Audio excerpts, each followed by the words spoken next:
Your Excellencies, distinguished guests, ladies and gentlemen, our moderator for the interactive session is the Executive Director, Policy Innovation Center, Dr. Osasu Idirisu.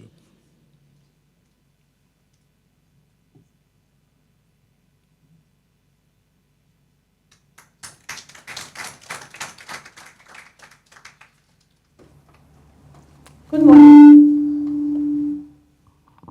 Good morning, everyone. I stand on existing protocols, and I want to once again warmly welcome His Excellency, the presidential candidate of the Labour Party, Mr. Peter Obi, to this dialogue session. You're welcome, sir. Thank you. So just before we start, just a reminder that this is a presidential dialogue on the economy. So when we give time for questions and answers, we'd just like us to limit our questions to conversations around the economy. Thank you so much. Your Excellency, as we start this dialogue, I just want your opening thoughts about what your urgent priorities would be when you assume office, if you're elected on the 29th of May. So what are those key things that you would like to run with in the first 100 to 200 days in office?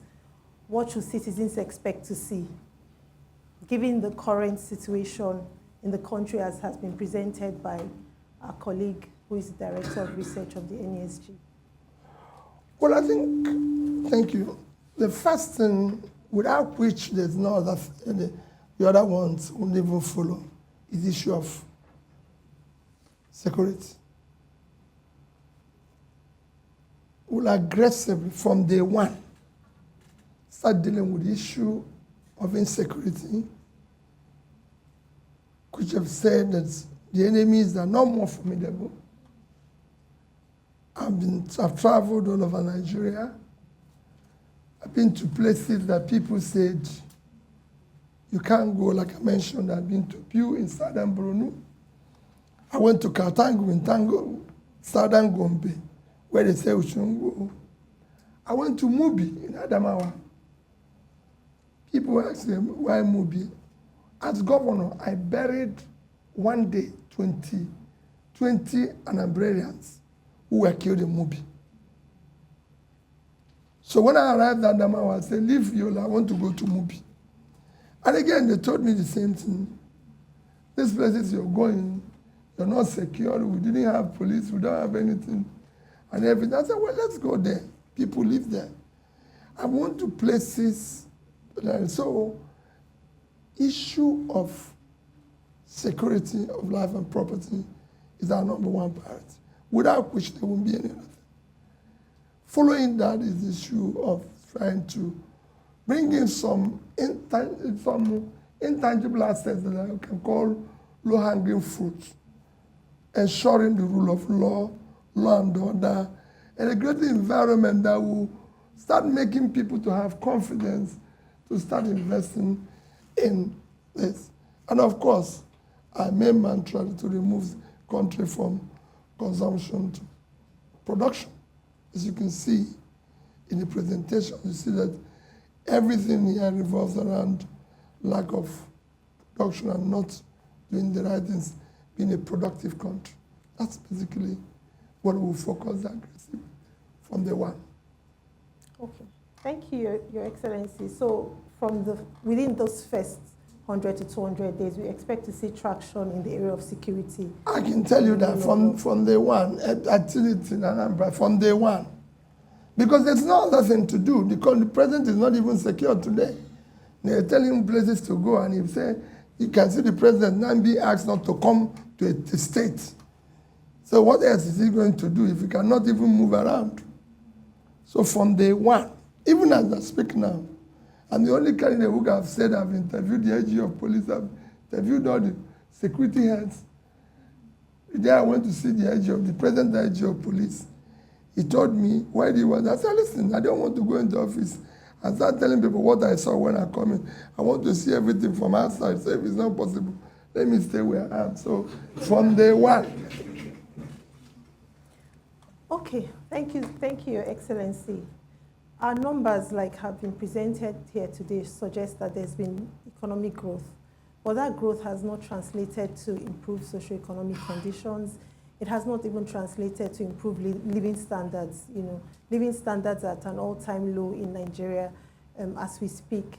And then given the rising unemployment and underemployment, with youth disproportionately bearing the burden of this unemployment crisis, what are your thoughts around improving or scaling employment opportunities when you assume office?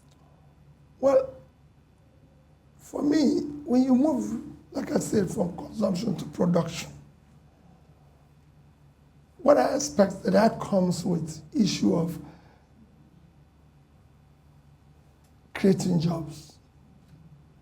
Today, you have most of even from the rest that have been shown here, you have most of your states, most of the subnationals virtually living on sharing whatever they can get from subsidy allocation. There's nothing happening. Even the so-called productive sectors like our manufacturing sector, everything, look at the percentage our manufacturing sector contribute to GDP. That's less than 10%. If you check all other countries, the comparable countries, is about twice that minimum. The agriculture, which is actually contributing more in terms of almost 26%, again, those who are involved in that sector will even tell you they're not doing anything where it should be, considering that near over 50% of our arable lands are cultivated. So there's a lot of improvement on that. And you see a lot of government measures that is being advertised in TV. They only end up in TV. Most of them are actually not scaled down to where they will be. You only hear those good figures on TV. So we're going to do it differently. Where we're going to ensure that all those programs and everything are actually executed in a manner where they support the industries. But you can't do all this without dealing with the issue of power. And I've said that if you do the right support to power generation, transmission, and distribution, considering that it's been shown that power alone, if you get it right, can add up to 2% to your GDP. We are looking at figure 3. So if we have a sector that can add another 2, I'll do everything possible. We'll do everything possible to ensure that that sector is up and running. And then consider that manufacturing is where you're going to create jobs. If you look at our manifesto, we say we're going to have an agrarian revolution that will support the industries and lead to exports. In doing all this, you'll be able to create jobs and be able to start pulling people out of poverty. Thank you. What specific sectors would you be focusing on? Because the scale of the problem is huge. So what sort of sectors will you be focusing on to? Agriculture.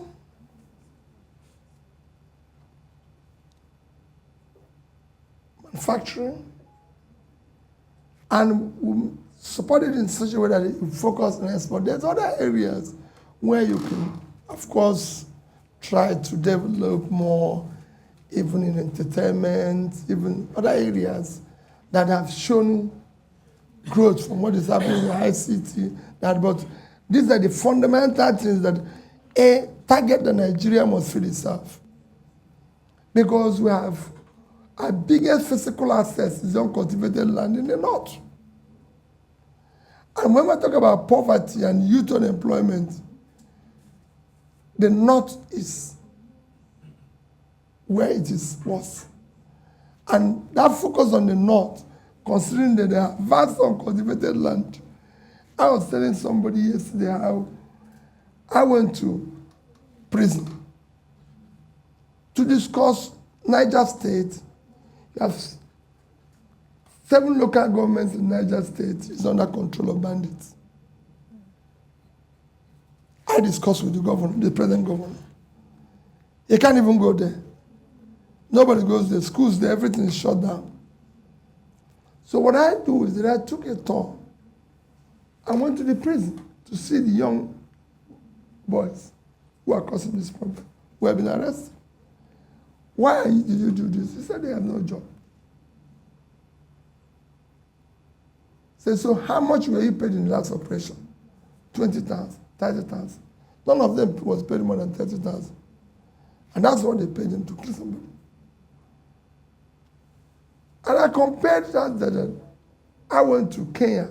I went to the flower fields where young people were cultivating flower. They were being paid $100. And unemployment in Kenya is less than 10%. I went to Ethiopia and saw where we were picking coffee. And unemployment is there. So, agriculture, if we're supported, Niger State have fertile land that I can compare to the best in the world. Some of the people who are involved with agriculture here, and they can educate me if I'm wrong, but I'm sure it is because I saw it. And I came to the government and sat there and said, no, you live on 776.3 thousand square kilometers of land. And all you get every year for statutory allocation is less than 50 billion naira. And this vast land is here, all cultivated. And I gave him an example. I said, it might not be a perfect example because you can say this is Western world. I told him, I said, Netherlands with 33,000 square kilometers, which you have 2.5 times, did agricultural export of $120 billion in 2021. If you do 5% of that, that's $6 billion, which are 650. Sorry, bankers will say it's 420. I don't buy 420, I'm very sorry. So it's 620, it's about 3.9 trillion. Almost 80 times what you get from sharing. So there's a lot we can do with the vast uncultivated land in the north. For me, that is where we should key in. When I met Shehu of Borno, it was something I told him. You can't have this vast land, everything. Yes, the complaint issue of dams and everything. I said, but we have flooding somewhere. Why can't we start? We get the experts to tell us how to divert this water instead of causing us problem when we need it somewhere to do somewhere. There must be a way. These things are done today. So we can create dams and everything and all that. So this is my focus. Thank you. Now, we see right now that our borrowing projections exceed revenue expectations. So we're borrowing even more than the revenue coming in. And the quality of the borrowing, we're borrowing to service debt. We have an impending debt crisis. We're also borrowing, to pay even PMS subsidy. So what are your thoughts around alternative funding models for the country as we look at the outlook for 2023? What sort of alternative funding models will you be thinking about? Because the borrowing is not sustainable. Well, first is to discuss borrowing. There's nothing wrong in borrowing. Absolutely. It is what you use what you borrowed for to do. Borrowing is no country of the world that I know that is not borrowing money. None of them that I know that do not have debt. All of them. Even Norway with the 1.4 trillion sovereign wealth, they're still borrowing. Everybody borrows. Every country we've used as an example, even people those who are sophisticated, some professors. With my little experience as a trader, I know that the biggest country, which is America, today have almost 90% debt to GDP. Second one, China, over 60 to GDP. Japan is 230. Even Singapore, people cite every day, is 130% debt to GDP. The problem we have as a country is that the money we borrowed was just simply disappeared. Some swallowed by snakes, some swallowed by this. So nobody knows where the money went. So borrowing is not a problem. We will borrow more. I can assure you. We will restructure. Yesterday, I had a banker, a very top banker that I respect. He said to me, Peter, I I'm worried about this. You know, they said it's 70. If you add 40 something to 23, what that means? But you didn't add the borrowing of this year's budget, which is about 7 trillion. So it's about 77 now by the time we conclude this year. So he said, how are you going to deal with it? I said, well, listen, countries have been worse than that. And I can show you using an example of 2 countries that have borrowed in the past few years. So we will first restructure what is existing today. After which, we will now, one of the things that I said I'll do, that I must take a law to National Assembly to ensure that all our borrowing, like it's in Singapore, is for investment. And there must be investment everybody can see. On Thursday, I was in Bauchi, and I said to people, let's go and visit the tomb of Tafawa Balewa. My vice presidential candidate asked me, Peter, why? And I said to them, for what this man did, our first loan as a country was borrowed in 1964 by Tafawa Balewa. June 17th, he wrote the World Bank to borrow $82 million to build 760 megawatts of electricity generation in Kaiju Dam. 59 years after, Kaiju Dam is still standing, even contributing in its own small way. But today, our debt is 77 trillion. If you use their official rate, because they use the official rate to calculate, let me not use my rate now, it's $187 billion. $82 million in 64 is about 1.2, 1.4 now. So if I use 1,250,000,000, that money is about 150 Kainji dams. Where is it? That is the problem of our borrowing. Lagos Ibadan Express Road, the last time I checked, to complete it is just about 250 billion naira. East-West Road, which is where we get the oil from, everything, the most important road there in Niger Delta, was about 300 and something billion.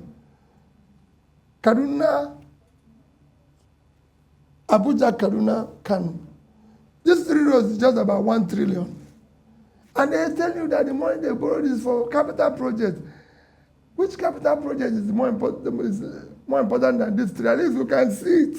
We can feel it. You say, oh, this is... We've borrowed almost over 50 trillion in the past 5 years. Wow. That was all probably 70% swallowed by snake. All right. So these are the things we need to start looking at. How do we say we're going to borrow? There's nothing wrong in borrowing. But it has to be for investment. For investment that is visible, transparent, verifiable by the citizens. All right, Your Excellency, let me throw And then because the other things you mentioned there is the issue of we're borrowing to pay subsidy. And you know that subsidy is organized crime. I've said it, day one, it must go. Because I've challenged it everywhere. I've said it time that number.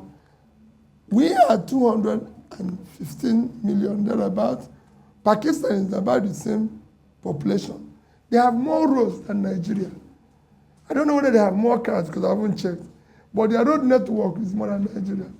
And they consume less than 50% of what we consume daily.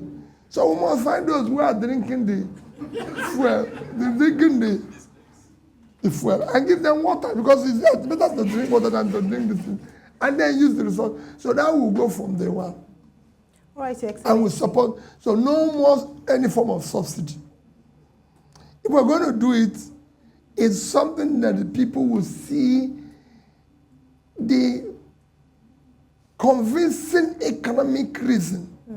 Maybe in certain areas to spur growth, we can do that, but not in consumption. Thank you, Your Excellency. Let me throw it open for questions. Please, if you have a question. Yes, please. Good morning. Good morning, Your Excellency.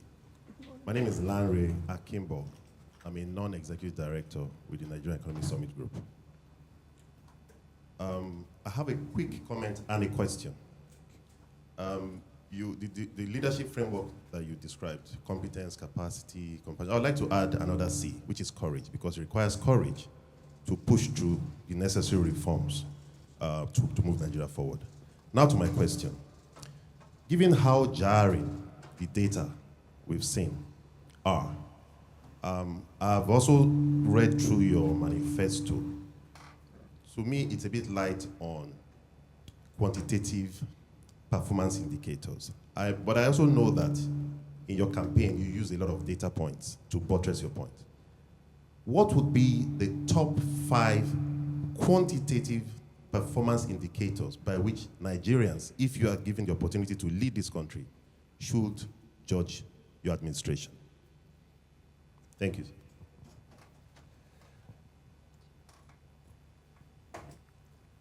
Thank you very much. I think I've answered maybe 3 of them, so I add more. Well, you know, Charlie, the reason why it is not fair, at least thank God they said it's the best manifesto among the others. So, but the reason why I didn't go into that is I was waiting to come here and learn more of what I'm going to add. Because if I put everything, I don't know what is going to happen. I'm serious. You must leave room because you don't know everything. I cannot go. I told you that. I just give you an example yesterday. And it happened yesterday. And I called him. And he said, we can do it in 1 year. I said, no. Give me 3 years. Because, you know, I've served. There are things inside there that nobody's seeing. Because people live off that confusion. These things you see, people live off it. They're not going to go away easily. So you need time to also manage them. That's why I added some years for their management and going. So I talked about the issue of security. I've talked about the issue of uniting the country. I've talked about the issue of this. And I can go on. Those things you see there are light. I would like you to help me to add the things I need to add that will make it work. Because that's why you're here. I'm being honest with you. I spoke to a former American president. We had a very lovely meeting. He said to me, Peter, he asked me a question. What is the most important thing you think in leadership? I said, listening and learning. He said, can you do that? I said, yes. He said, you will do well. Because I can tell you, when I became president of America, half of the things I didn't know it before I came there. It was by visiting all those chambers, and I came out with the idea that was more superior than what I came with. The difference between what I'm going to tell you now, which I said before, is implementation. Even if the worst person had come to Nigeria who didn't know anything and started implementing what people have been writing for 28 years, things would have changed. Just said, I was telling them a story last night about Abacha. How we were almost supposedly be arrested for not paying duty. The port was congested. Everything was. Under Abacha, you clear goods so faster than you can do today. And we did everything. So we're supposed to be under arrest because they said we didn't pay duty. We didn't do anything. So we went to Abuja to see Abacha. We were 100. They said they're going to lock us up. Only 30 agreed to see him. And when they said I should speak, I started talking. Halfway, the man banged his table and said, call I need the minister. He said, form today. Put the congestion. You see this boy who is talking, which is me. Chairman, thinker. That's how I got involved in the port. And when they finished it, everybody was clapping for Apaja for clearing the port. But all he did, he took decision by listening to us. That's all. If all this data have listened to you, we won't be here talking. We would have been showing different data. So for me, it's a learning process. My manifesto is light on it, but all those things you saw, we will religiously follow it. Maybe increase based on what you're saying now. And I urge you, I'll be calling you, you give me things to add. I'm being honest with you. I'm collecting that like I'm collecting today. I'm adding them. Because I must run with them where people will say, this man is serious. Thank you, Your Excellency. Thank you very much, sir. My name is Emmanuel Gregory. Agriculture is my new life. Yes. So, Your Excellency, we know that you'll be president of Nigeria at the federal level. The federal government really does not own any agricultural land. They all belong to the state governments. The plan that you have to now develop agriculture and make it a more productive sector of the economy, how will you, as president of Nigeria, be able to get this done? What is the plan? Because when that time comes, you have a situation where you might have governors who are anti-federal government. How do you handle this? These are the realities we are seeing in front of us. Thank you very much. Okay. So these things were actually already defined and in our own constitution. The reason why you have National Economic Council is that the federal government is supposed to meet monthly. You know the same thing that has gone wrong in this country. The federal government of Nigeria is supposed to meet monthly with all the governors to decide economically the way the country will go. And that their decision is supposed to be binding. That is why that while we were signatory to MDG, and part of implementing our MDG was the reason why our debts were cancelled. We didn't benefit anything from that debt cancellation because we're supposed to take all our MDG, streamline it into our development agenda, starting from national, sub-national, and local governments. The same way it is when, if you go to the same constitution, you find out that the governor is supposed to meet with all the local government chairmen monthly. But I can tell you, even in my own case, I don't think we met maybe once in 3 months. It's not even proper. Quite, none of us even meet. Some local government chairmen not even meet their governor. You know, we were doing it monthly, but we found out, okay, it wasn't, we started doing it every quarterly. But it's supposed to be monthly. With that type of meeting properly implemented, I can assure you, no governor, anybody who says that governors might not oppose the president is not true. It is the president. I was telling somebody 2 days ago how a Lagos State governor spoke when he had an issue. And I was telling him, I said, can't you phone the president? Don't the president talk to you? And I was shocked. Under Yaradua, under Obasanjo, you can reach him. Under Yaradua, he calls every governor every month. He must call you, Mr. Obi, I think the state, okay, in your state. Is your state working?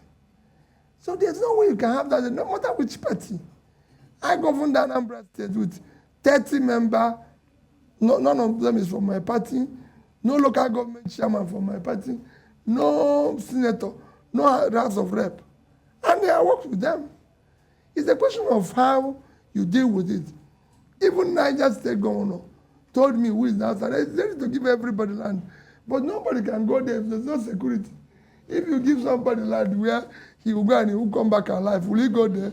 No. So I can tell you, the North is willing. They know it themselves. Whenever I talk about the vast land in the North, they know. And they are willing. And their communities are willing. Because you're not taking their land. You are saying, for example, we're doing ad growers. Am I right? Yes. The thing is that when you go, you don't see that thing they announce in TV. I'm sure you are involved with it. Nobody sees them on the ground. Everything they announce, SME support. I went to Aba, no SME got the loan. I went to Newi, so I went to Alaba. So I was wondering where the SMEs. I even went to Ghana, asked whether there's, but there's none. So the same thing is what they do, that growers, whatever they call them. But if you go where it's working, because all this is we learn it from somewhere, before we bring it here, if you go where it's working, there's usually tied to a major facility, who is the miller, who now needs these people, who is actually the person they give the loan. But how can you go and give a senator money to go and give out grants and this disappears? So we're going to do it rightly. And it's not going to be done by government. We have a bank of industry. I've gone to other countries. These things are driven by the right process. All you do is to have a physical situation to support it, that the interest rate is low. But it must be done through a proper channel. What is the Bank of Industries celebrating? And so when people came to celebrate, they brought the rice paddy in Abuja, which has never been done in any country in the world. And the rice people were celebrating the CBN governor instead of the Minister of Agriculture or Bank of Agriculture MD. They said, what has CBN to do with rice? So these are things, we do things properly. We'll get it to work.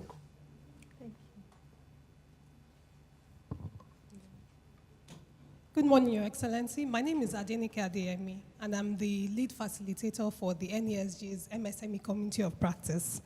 A number of the initiatives you've talked about in terms of driving the economic growth lie in also the ability to enable micro, small, and medium enterprises to do that. We just finished a 3-day retreat at the NESG, and one of the things we talked about was the right regulatory and policy environment. And a major issue, which you've also indicated in your manifesto, is streamlining and harmonizing taxes. And part of that issue is not just at the federal level, as you know, but also at the state level.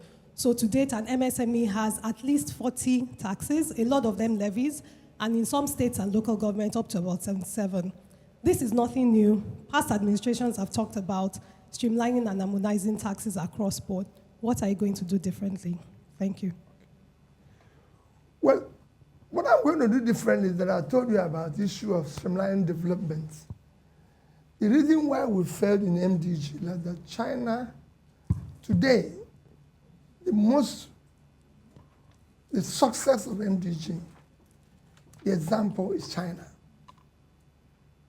We were signatories in year 2000 with China. But in 15 years, China used the same thing to pull 409 million people out of poverty. But you saw our own, the poverty increased. The reason, and if you go and read the documents of the debt forgiveness and everything, it was actually meant for implementation of the MDG, because Obasanjo, who went around doing this, wherever he is asked, I've seen people in America tell me, when he came here, he said, we know what to do, but that we have a debt overhang. Even this debt can be forgiven. So that's what we preach. And because I was asking that question, because I wanted to know whether we can come again and say, forgive our debt. But from what they're answering me, I don't think, if I go with that, I don't think anybody will listen to me. We have to find another story to tell them. Maybe that people are dying now. So, if we have streamlined it where from a national, subnational, and this, which includes the same thing, knowing fully well that the engine of growth in any economy is micro, small, medium enterprises. We should have been able to know how to support them. Today, that sector, they're on their own. No? Nobody cares for them, not even in terms of funding. If you look at our bank credits today, I might be the top chairmen and everything. They lend less than 5% of our entire credit to this sector. I wouldn't be up to 5%. 1%. You see what I'm telling you? In China, it's a law. 25%. In Indonesia, it's a law. I can show you countries of studies. Here, nobody cares. In fact, they open the door and see them, they just chase them out. The banks, well, they don't have anything. They don't have their mother's house and father's thing to bring for us. See? So that sector alone, in every economy, produces at least 50%. In China, 60% of the GDP, almost 65% of the employment. 60% employment in China is 514 million. That is 2.5 times our population, if not 3 times our population. And this sector, in terms of export production, it has gone to Bangladesh. It's women doing tiny things, that sewing these clothes, they're exporting. That made them to export more in clothing than we did in oil and everything. So, streamlining it, we're going to do it differently. And fortunately, my sister came from that sector. I'm a trader. I was a member of this NESG, but not as a research fellow, just as a trader. So I'm a trader. I came from there. The only place that I live in my life, I say people, is Onitsha. And the only place I can live is Onitsha. Can't live any other place. That's the only place I live. Because why? It's the only place that I learn Nigeria. Anything I want to learn, I call people and say, that's why I said that all these things they do in TV don't work. Nobody in Onitsha receives any SME support. Transporters, they say they'll give it to transporters. After COVID, they have 10 billion for them. Not one transporter, not one. Put it on tape. Not one received 1 naira. They say have 20 billion for, see all these things, they say trillion. They wrote here, the man wrote here. Nobody receives it. Quote me anywhere. Even me, donated money to it. I didn't get the receipt. I donated money in 3 countries. No, I'm being honest with you. I donated money in 3 countries during COVID. $2,000, $2,000. In this country, I donated 20. No receipt. The other 2 gave me receipt. Me. Nobody even said thank you for donating $20,000. Being honest with you. So that thing they wrote in here is just in this TV that you saw it. Finish. Nobody got it. So this is what we do differently. It will go to where it's supposed to go. If it goes where it's supposed to go, your minister for humanitarian said they spent $7 billion. $7 billion fighting poverty in the past 5 years. That's 4.5 trillion. Each state would have gotten 100 billion. The difference is in implementation. Thank you, sir. We'll take 2 questions together now. Okay. So, No, good morning, Your Excellency, everyone. Yes, good morning. My name is Owen Omogiafo. I am the President and Group CEO of Transcorp. I'm glad you've talked about power, because indeed everything we're discussing is kind of like the foundation, whether it's security, manufacturing, the MSMEs. When I used to run the entrepreneurship program of the Tony Lulu Foundation, it was one of the things I used to complain about Nigeria. Earlier in your campaign, you visited Egypt. You went to see what was there. And last year, I met one of the people that you met, and they talked about it. We have 3 key players: generation, transmission, disco. In your 100 days, I know Dr. Sasuyi asked you that question. I just want you to pick one. What should we look forward to? My company is a key investor in that player. And we also are accountable to the shareholders. My AGM is coming up in March. And it will be I want to hear from you more on that sector. So that's 1. Number 2, oil and we've talked about Nigeria's debt. I like what you said about we're taking the funds, we'll clearly invest it. Let's see, because truly there's nothing criminal about borrowing. OPM, other people's money. You borrow, you invest, but then let's see what is coming.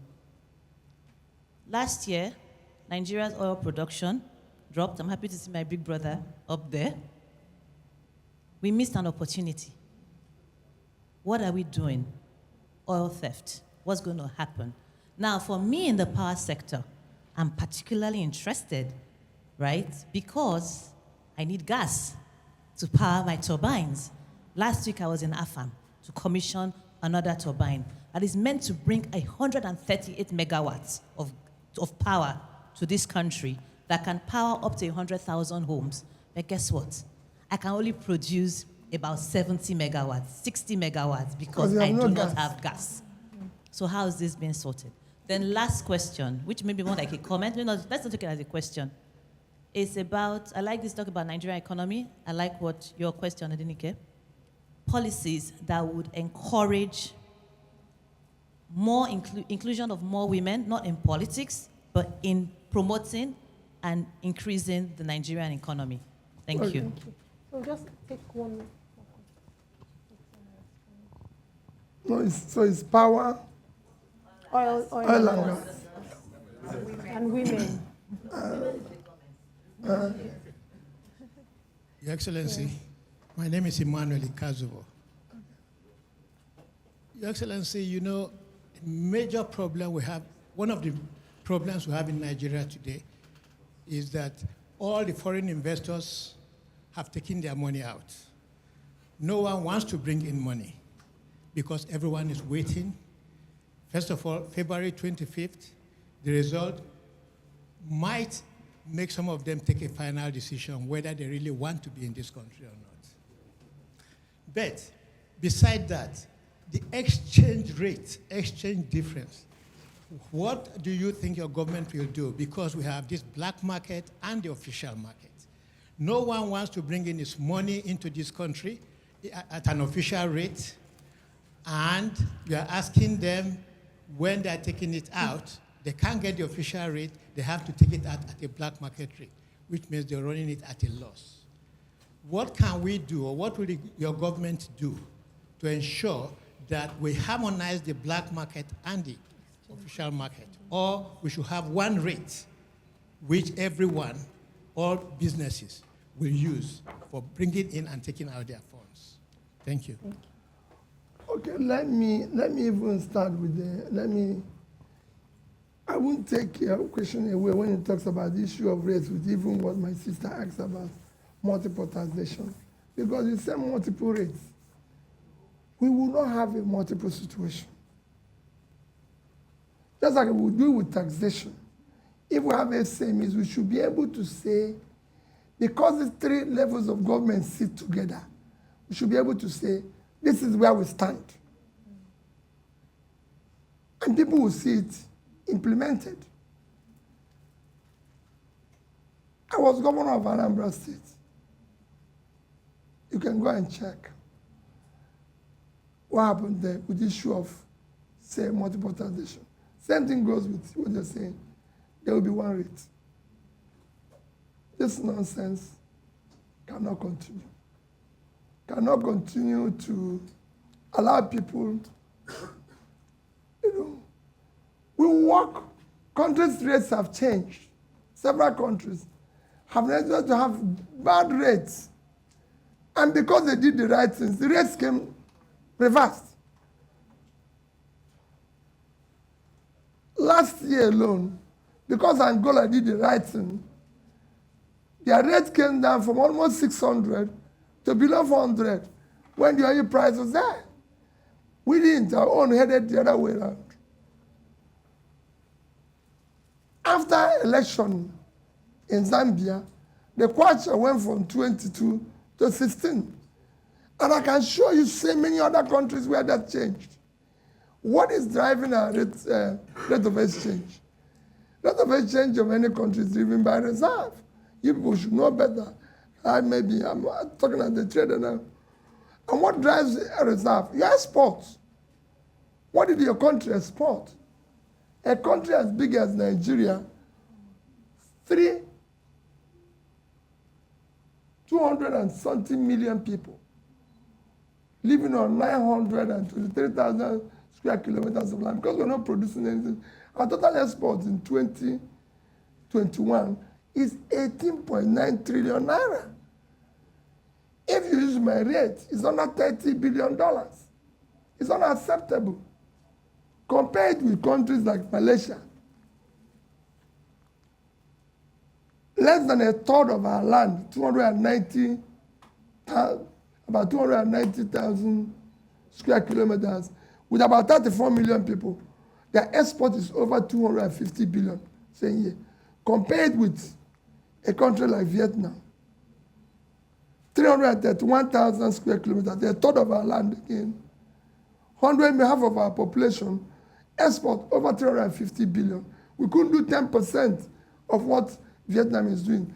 95% of what they export is manufactured goods. Vietnam did more in footwear than we did in oil in 2021. Our oil is between 15 and 18 billion. They did about 18 billion footwear. What is the footwear? Our 50,000 shoemakers in Aba.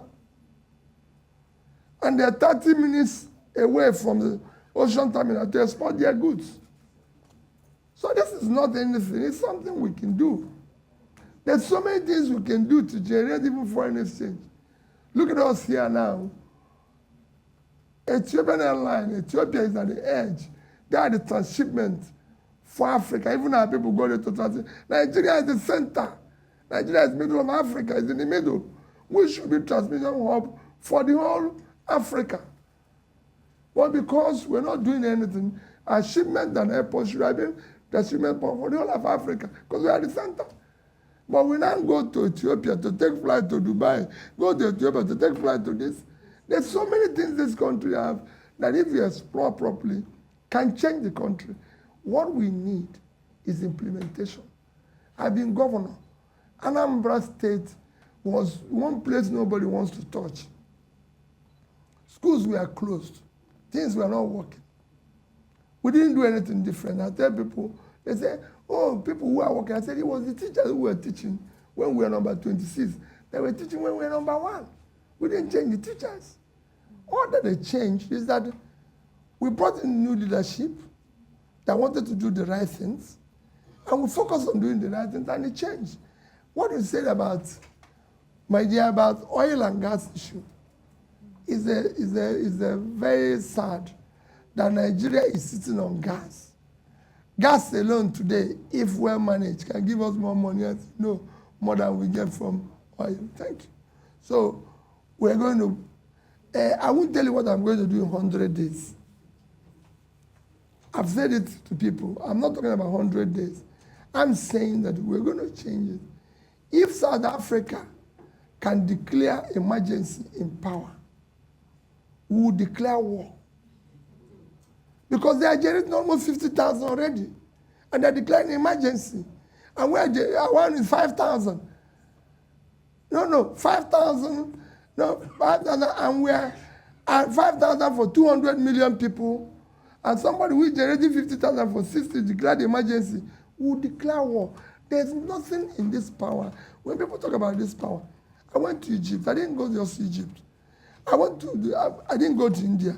But the 3 best countries in power, as you know, because it's your sector, in the past few years, we've doubled their power generation.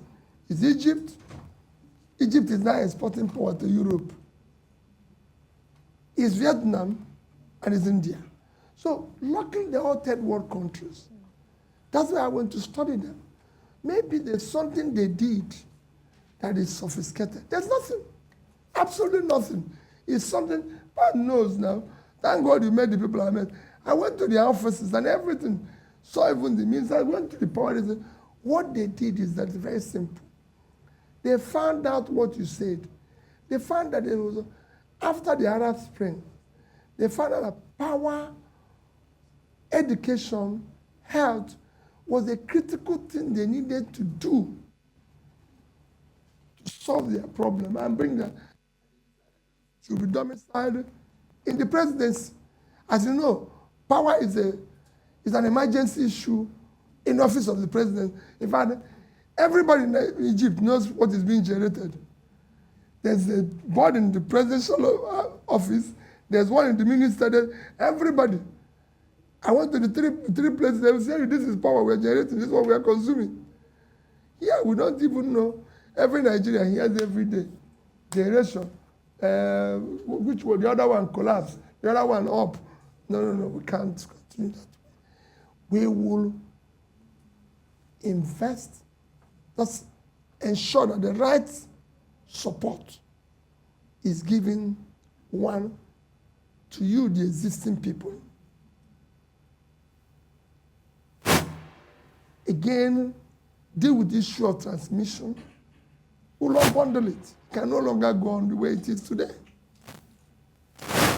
And then we deal with the issue of distribution. I believe that the right support can change it. Even in our manifesto, I said, we'll ensure that we finish what is existing with Siemens, because I discussed with them what is happening. We believe that if properly implemented, supporting you people, we'll be able to do this by the end of this year, maybe 7,000. And then we'll put in 15 million, because what they showed me in Egypt showed that these things can increase annually. It's not going to take years. It's a question of the rights, doing the right thing.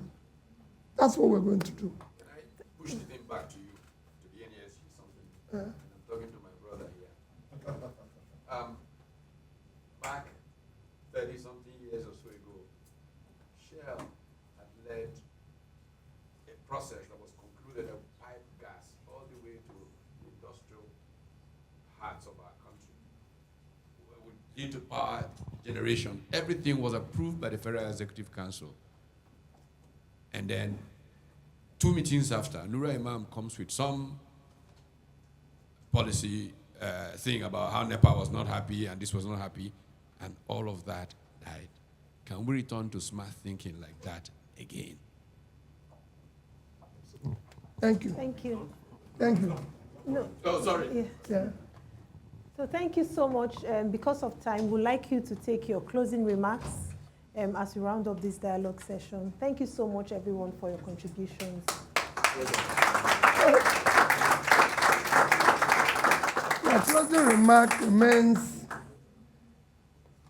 that what you are seeing in Nigeria, the failure of Nigeria as a nation today, is cumulative effect of leadership failure over the years.